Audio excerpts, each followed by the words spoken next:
ก้อยปลาโอ้ครับเตรียมพร้อมเด้ออาหารเที่ยงเด้อ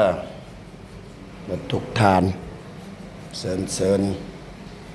ห้องครัวในอันนี้ก็เป็นเตรียมจี้หัวผักบัวผักเทียมหัวผักบัวแดงโบแม่โบมีเอาหัวผักบัวสดนี่แหละ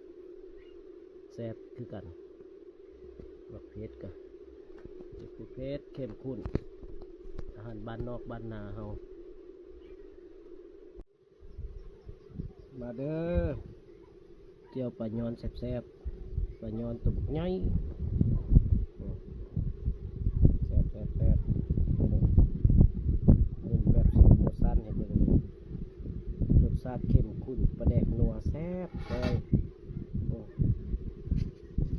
อยากพูดหลายหิวข้าวจัดการก่อน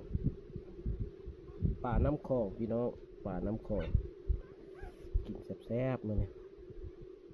เอาไปเน็ตเตรียมไว้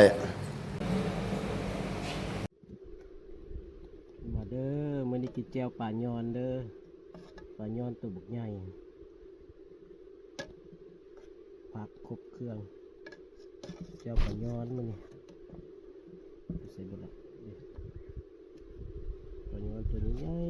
เนื้อขาวๆใสๆกินอยู่เถียงให้เถียงนาคือเก้านี่ละ